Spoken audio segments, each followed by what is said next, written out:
Владата неодамна го усвои планот за чист воздух, кој што предвидува низа на активности со цел намалување на аерозагадувањето. Како ќе се спроведува планот, разговараме со заменик министерот за животна средина Јани Макрадули. Предвидено е според планот да се организираат едукативни кампањи. Дали мислите дека граѓаните се виновни за аерозагадувањето, па треба да ги едуцираме? Па јас не мислам дека граѓаните се виновни, со оглед, за жал, со оглед на социјалниот статус, некои се приморани да користат нееколошки извори на затоплување. Кампањите се однесуваат да им укажат токму на тие граѓани дека таквиот начин на затоплување е најштетен за нивното семејство, за нивните деца. Потоа, како секундарен ефект, дека ја загадуваат и околината. Но најважно е да знаат дека тоа најмногу им штети на нивните семејства. И тоа е главната цел на кампањата, но и мотивот на граѓаните кои што не можат да си ја дозволат промената на начинот на затоплување, тоа да го направат со помош на државата, на овој концепт за чист воздух. Како владата ќе ги стимулира граѓаните кои што и онака не можат да си дозволат подобар живот од загревање на цврсти горива да поминат на поеколошките начини на затоплување? Во еден објект, во една градинка во општина Центар, се користи нафта и за време на зимскиот период се трошат отприлика 20 тони нафта за загревање. Тоа општината, градинката ја чини 17.000 евра. Со поставување на 10 инвертори ќе се плаќа само 1.700 евра. 10 пати поевтино. Мислам дека тоа е доволен показател дека овој начин на затоплување е поевтин и еколошки покорисен, но има, реков, таа димензија дека има и економски заштеди. Во Скопје, за жал, во студентските домови, сите студентски домови што постојат во Скопје, за време на зимата се трошат отприлика 230 тони нафта. Ако тоа го споредиме ако тие бидат на централно грејање или со друг систем, ќе биде поевтино, ќе се штедни пари, а се разбира и еколошки ќе биде подобро. И затоа во сите пресметки што се прават, се направени анализи, се покажува дека различниот тип на загревање не само што е еколошки поефикасно, туку и носи и заштеди. Се разбира, не сите граѓани можат да платат, а ние затоа ќе предвидиме механизми, модел по кој што најсиромашните ќе можат да добијат најмногу средства за да го променат начинот на затоплување и имаме индивидуален пристап, бидејќи во одредено подрачје можеби покорисно да се приклучат на парно, во друго да се стават инвертори, во трето да има топлотни пумпи, гасификацијата во четврто, значи индивидуален пристап врз база на најекономичното решение. Според статистиката, повеќе од половина од возилата во Македонија, или околу 220.000 возила, имаат Евро 0 или Евро 2 еколошка дозвола. Како ќе ги успеете да ги стимулирате да ги остават своите автомобили или да набават нови? Па праксата кажува дека тој отпор што се јавувал и во други земји е помал од потребата за чист воздух. Од една страна имаме јавна подршка или јавно барање од сите граѓани за почист воздух.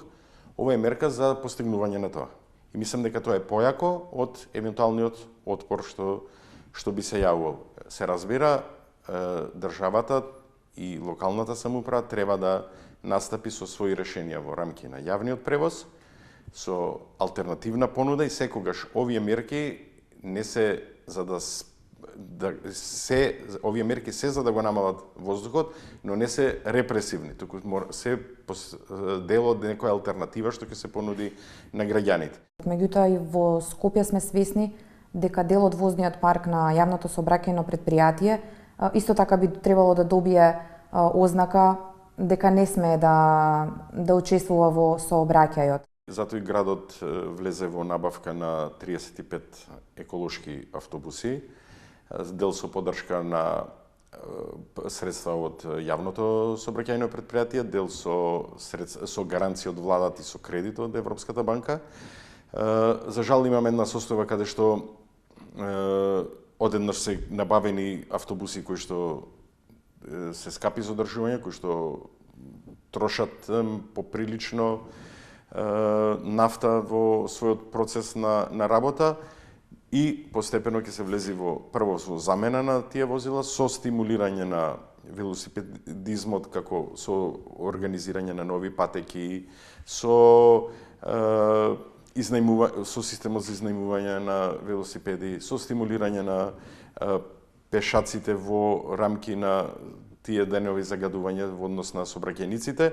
Зошто граѓаните и понатаму сметаат дека индустриските капацитети се едни од најголемите загадувачи и дали инспекторатот соодветно ја извршува својата функција? Па не знам зошто, можеби граѓаните имаат таков впечаток заради нешто што било во минатото. Сите големите индустријски капацитети, тие што имаат интегрирана дозвола, имаат свој мониторинг центар во кој што секојдневно се ажурираат податоците за емисиите. Има редовни и вонредни контроли од страна на државниот инспекторат.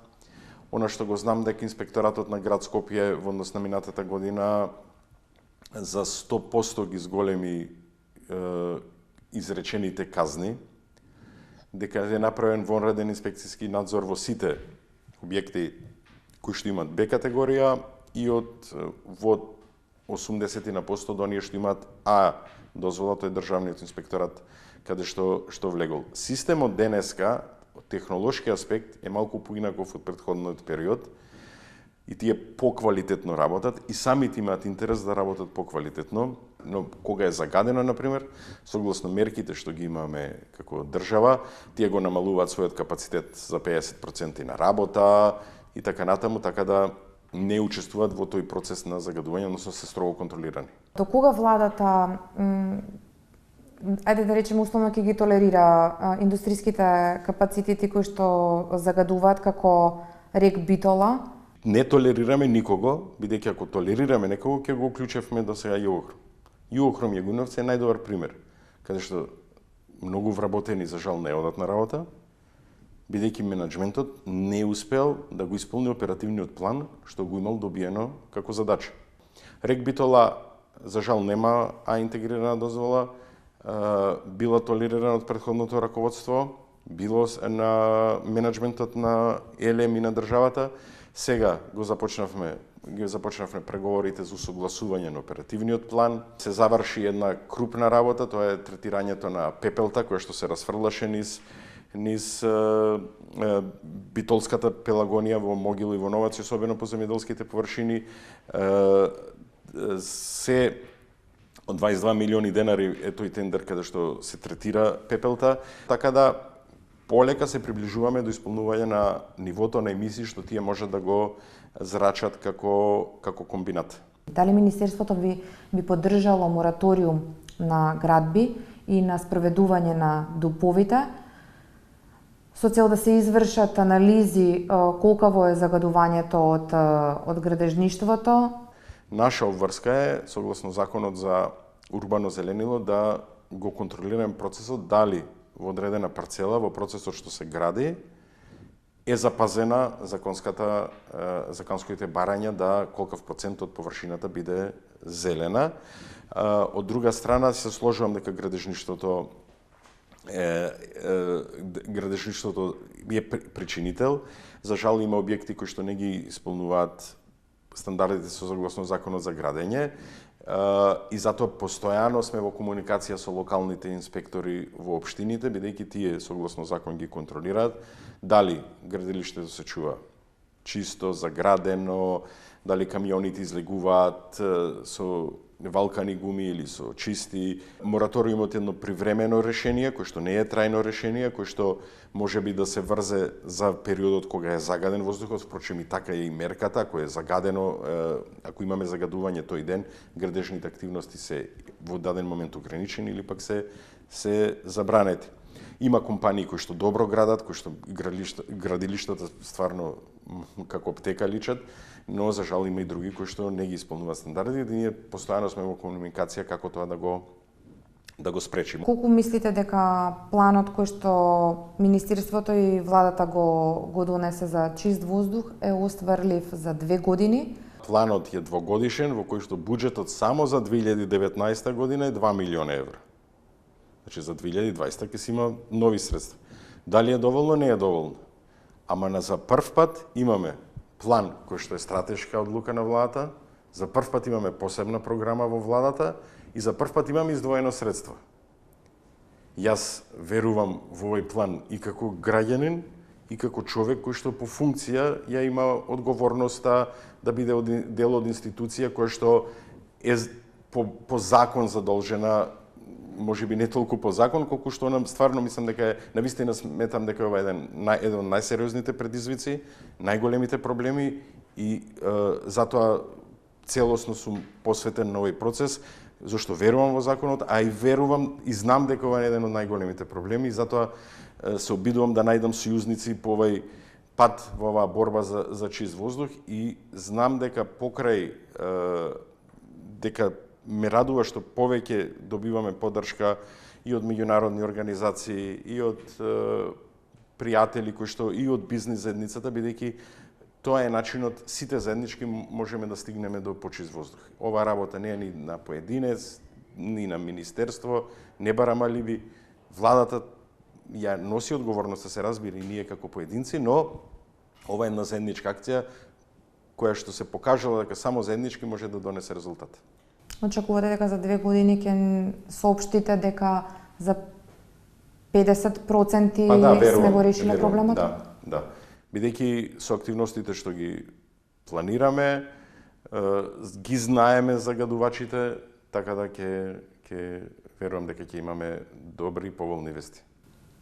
Ви благодарам за разговорот. Благодарам и јас.